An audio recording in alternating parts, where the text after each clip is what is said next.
Jamaah bertanya, Ustadz Abduh menjawab. Ya. Assalamualaikum warahmatullahi wabarakatuh.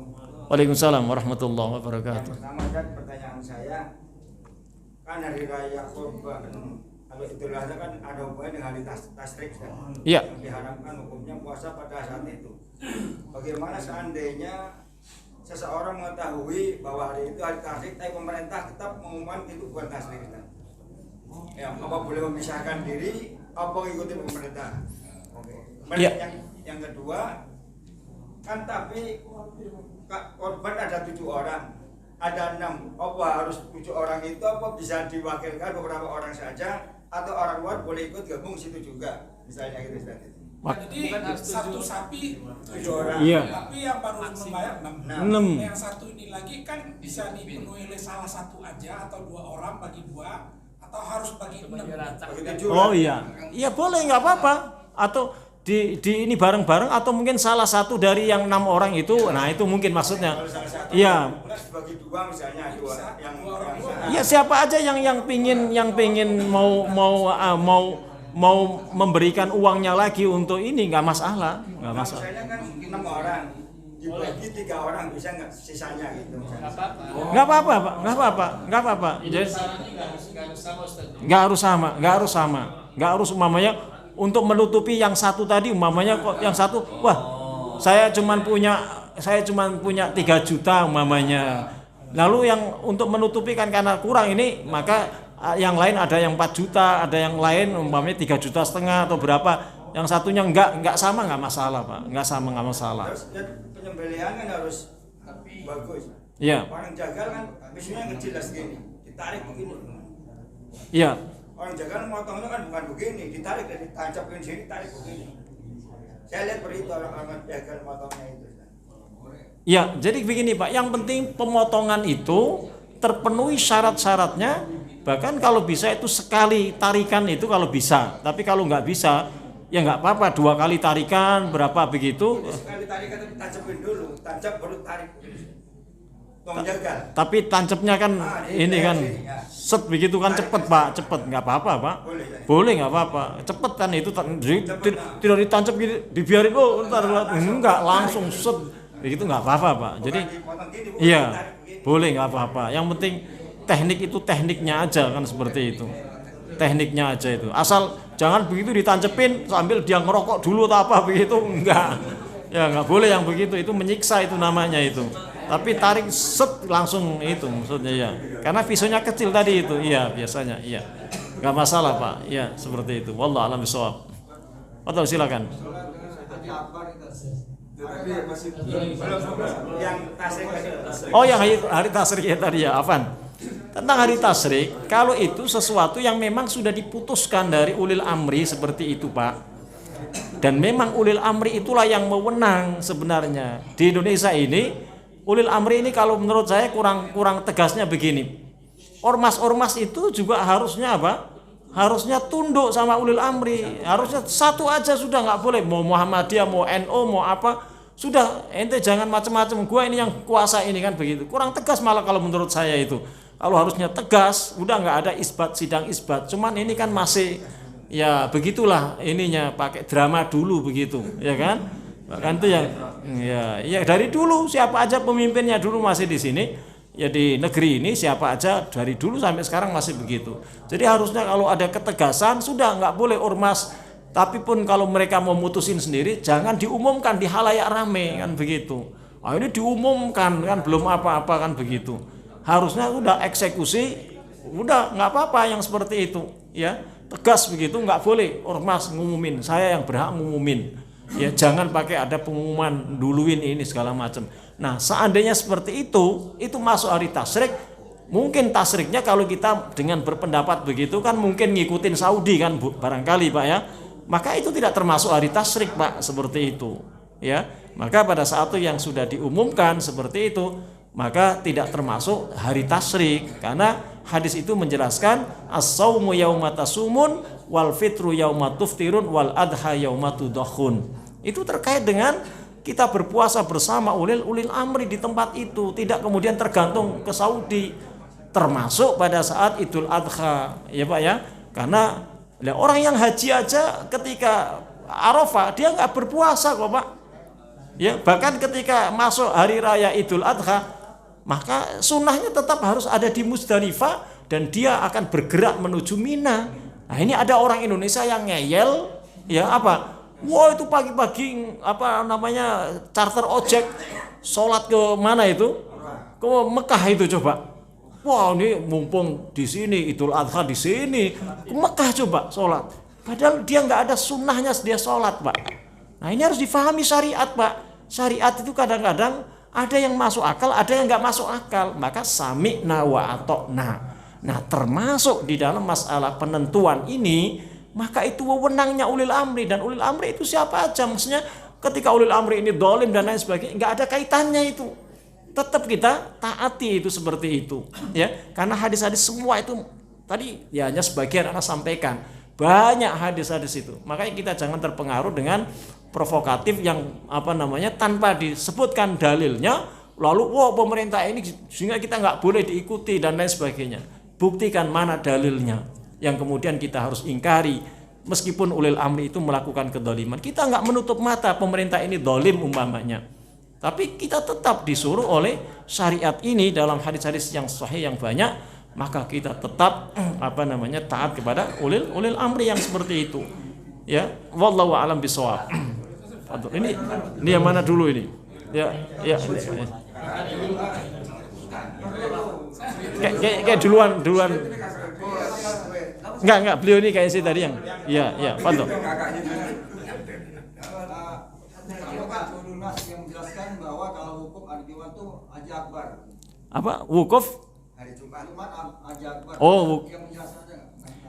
wukuf yang pada hari Jumat itu dikatakan Haji Akbar. Maka Haji Akbar itu hanya istilah aja Pak sebenarnya Pak. Ya, Haji Akbar itu istilah. Karena memang ketika orang itu disebutkan hari Jumat, karena Jumat itu dalam beberapa hadis itu mempunyai keutamaan. Ya Pak ya, termasuk nanti juga kiamat tidak akan datang kecuali hari Jumat, segala macam. Hari Jumat itu hari lebaran mingguannya orang Islam dan lain sebagainya. Jadi dengan istilah itu memang seperti dengan istilah haji akbar. Sebenarnya haji itu semua sama. Yang penting orangnya hajinya itu mabrur, bukan mardud, ya Pak ya. Bukan mabur, ya Pak ya. Itu yang penting. Walaupun di hari Jumat pas ini juga kalau orangnya nggak memenuhi, bahkan dia melakukan kesyirikan Pak ya. Seperti ketika berada di apa namanya di Jabal Rahmah, ya Pak ya. Wah, itu supaya jodohnya awet, dia naik ke tempat pertemuannya, ada satu batu, ya Pak ya, dulu Nabi Adam dengan Hawa itu ada di situ. Kemudian dengan keyakinan harus sampai ke batu itu umpamanya, sampai ada yang nulisin itu segala macam pesannya, itu banyak Pak. Ini yang pernah dibahas oleh Nabi dalam hadis yang sahih. Ini orang yang melakukan apa? Melakukan pelanggaran di tanah suci, melakukan kesyirikan, nggak boleh Pak. Bisa jadi itu menjadikan hajinya itu ya tertolak Pak itu Pak. Karena apa? Ibadah itu didasari dengan tauhid.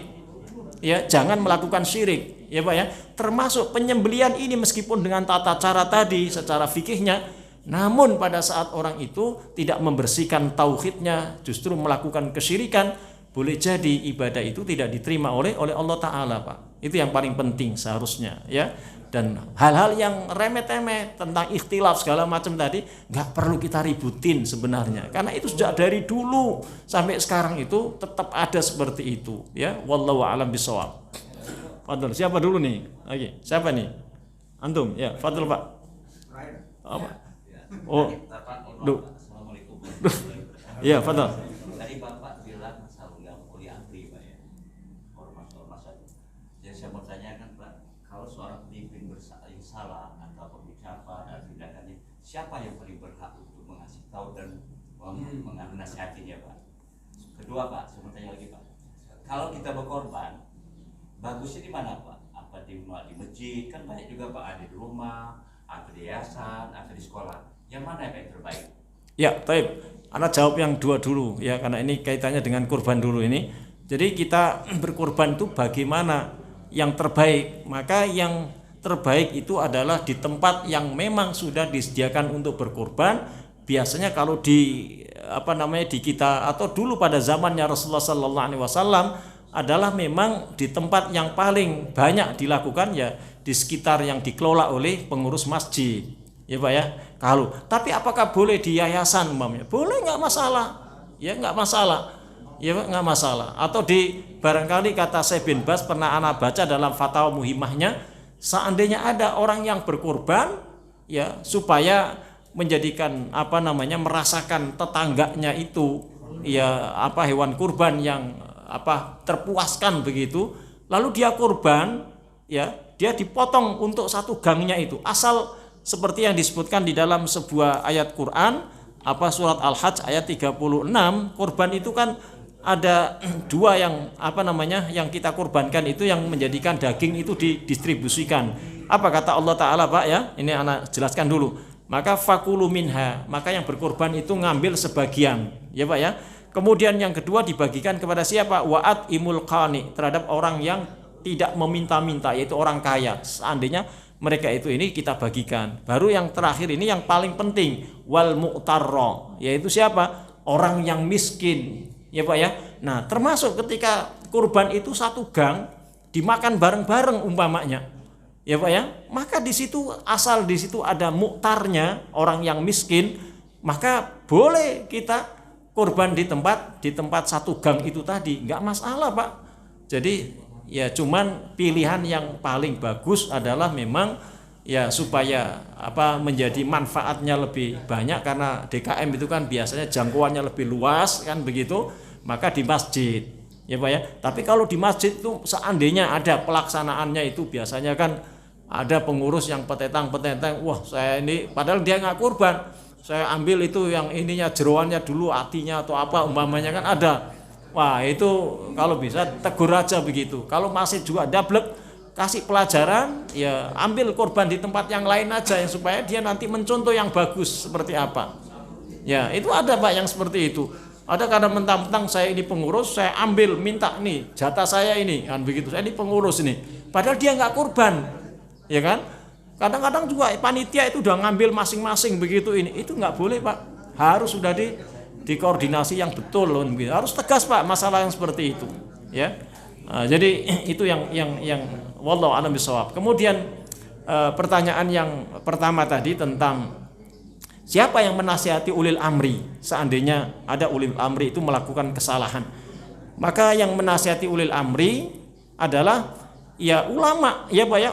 Artinya ulama itu ketika menasihati, pada saat dia menasihati, lalu ulil amri ini tetap dablek umpamanya, ya tetap bersikukuh dengan pendapatnya, bahkan kemudian represif gitu Pak ya, dia malah ulama ini dipenjarakan segala macam, persis seperti zamannya Imam Ahmad umpamanya seperti itu. Seandainya di negeri ini ada seperti itu, maka apa yang harus kita lakukan? Kita tetap bersabar Pak. Karena sabar itu bagian dari ketika kita berhadapan dengan ulil amri, dan nanti Allah Ta'ala yang menghukum sendiri ya. Jadi tetap ya Pak ya ulama yang memberikan nasihat ya Pak ya. Atau mekanisme biasanya kalau di negeri ini ada ya DPR atau apa kan begitu, mekanismenya seperti itu. Tapi seandainya secara perorangan boleh, Bapak juga bisa nasihatin pemerintah ya ulil amri ya Pak ya, atau kemudian ulama tadi. Nah kalau dinasihati tetap bahkan dia lebih galak, bahkan kemudian ulama itu dipenjarakan, sudah dari dulu seperti itu Pak kisahnya. Tapi itu menjadikan tetap tidak boleh melakukan bughot, pemberontakan. Artinya jangankan pemberontakan, menjelekkan sampai kemudian menghasut ya, memprovokasi, oh ini begini itu. Ini kalau ana sebutkan hadisnya banyak sekali Pak. Kita tidak dibolehkan seperti itu ya. Maka kita disuruh apa? Sabar. Ya, itu sabar. Dan sabar itu jangan kemudian meminta sabar itu ada batasnya. Begitu. Oh, Allah Ta'ala aja memberikan pahala orang yang sabar nggak ada batasnya kok. Kenapa kita minta ada batasan sabar? Nggak ada Pak. Sabar itu nggak ada batasnya. Ya seterusnya kita sabar sembari kita tawakal, berusaha terus menasihati. Jangan pernah bosan menasihati. Jangan sekali dua kali, nasihatin terus. Ya Pak ya, nasihatin. Jadi ustadz-ustadz kita itu banyak yang menasihati. Salah satu contohnya Ustadz Yazid segala macam itu menasihati. sering menasihati Pak, sampai ketika dinasehatin nggak mau ya sudah bersabar. Ini salah satu contoh. Ana pernah melihat sendiri, bahkan Ana pernah diajak meskipun nggak langsung ke presiden begitu ya. Ada ulil amri yang mungkin ulil amri di tempat kita kan bisa jadi ulil amri itu tingkatannya camat, tingkatannya bupati, ya kan, Pak RT lah seperti itu. Ya sering anak sampaikan begitu. Ya Pak ya, wallahu a'lam bishawab. Padahal mungkin masih ada waktu. Satu lagi. Moderatornya tergantung moderatornya gimana? Iya, satu lagi ya, padahal. Jadi maksud saya begini Mas, jatuhnya tanggal 1 Zulhijjah itu kan esensinya sebetulnya kan kelihatan hilal. Iya. Ya kan? Nah, bagaimana cara kita melihat hilal itu kan dua. Bisa dilihat secara kasat mata tapi bisa juga dihitung secara ilmu pengetahuan, secara hisab namanya. Nah, secara ilmu pengetahuan mestinya cara menghitung dengan hisab ini mestinya lebih teliti daripada melihat secara kasat mata. Nah, sementara yang jadi persoalan kenapa kita hanya harus mengikuti keputusan pemerintah yang notabene mereka tidak menghitungnya secara hisab tadi, yang konon sebetulnya seharusnya kita lebih teliti dengan mengikuti pencari tahuan hilal ini berdasarkan hisab itu tadi. Nah, ini gimana? Ini kaitannya dengan masalah tasrik tadi ya Pak? Iya. Betul ya? Taib, ya bagus sekali pertanyaannya. Jadi begini Pak, tentang masalah seperti itu, teliti nggak teliti. Kalau kita amati di dalam beberapa penjelasan dulu ya pada zamannya Rasulullah SAW, maka dalam ibadah itu tidak kemudian masalah teliti nggak teliti, tetapi kita mengikuti di dalam sunnahnya. Umpamanya sekarang begini, anak komparasi dengan perbandingan ketika hukum Islam ya Pak ya, ini hukum Islam ketika ada orang yang melakukan zina, sekarang ini lebih teliti lagi pakai apa? Pakai CCTV. Itu dalam penjelasan para ulama tidak dibolehkan Pak, padahal harusnya lebih teliti dibandingkan ada saksi yang melihat langsung, mamanya, oh saya lihat langsung. Tapi kalau dia langsung kan boleh jadi dia apa? Wah matanya rabun atau apa. Tapi kalau CCTV kan lebih akurat itu. Tapi tidak diterima Pak CCTV itu. Jadi CCTV itu tidak diterima. Jadi tetap harus ada saksi. Kalau saksi minimal 4 di dalam saksi itu, kalau tidak melihat wanita atau laki-laki itu berzina seperti timba masuk ke dalam sumur, maka tidak diterima Pak. Kalaupun CCTV kemudian ada yang lain di syuting sekalipun umpamanya, maka alat-alat bukti seperti itu tidak diterima di dalam syariat. Ya, ibadatun syar'iyyatun harus mempunyai berdasarkan syariat Pak, nggak bisa berdasarkan teliti nggak teliti, akal masuk akal dan tidak masuk akal, karena itu sebuah syariat. Termasuk sebenarnya kita sholat gerhana Pak, taruhlah gerhana bulan. Kalau gerhana bulan itu tidak nampak sebenarnya Pak, cuma kita dapat kabar dari internet mamanya, oh malam ini gerhana bulan. Maka sunnahnya pada saat mata kita tidak melihat bulan itu gerhana terjadi, maka kita tidak sholat gerhana Pak malam itu Pak. Sunnahnya begitu, bukan kemudian maksain tetap sholat juga. Itu dalam penjelasan hadis itu seperti itu. Sehingga apa? Nggak selalu yang teliti kemudian berdasarkan alat komunikasi yang sekarang ini kemudian menjadikan sesuatu itu ibadah lebih teliti dan itu lebih akurat gitu kemudian diterima, lalu mengabaikan di dalam sebuah syariat Pak. Jadi tetap yang namanya ibadatun syar'iyyatun, ibadah itu sesuai dengan syariatnya, bukan berdasarkan akal. Makanya salah satu di dalam penjelasan para ulama kenapa al-mu'addiya ilal bid'ah, timbul-timbulnya perbuatan bid'ah itu diantaranya apa? Taqdimul aqli ala nususi syar'iyyah, mendahulukan akal dibandingkan nas-nas syar'iyyah, yaitu apa? Dibandingkan dalil Quran maupun sunnah Pak. Jadi nggak boleh kita mendahulukan akal, ya.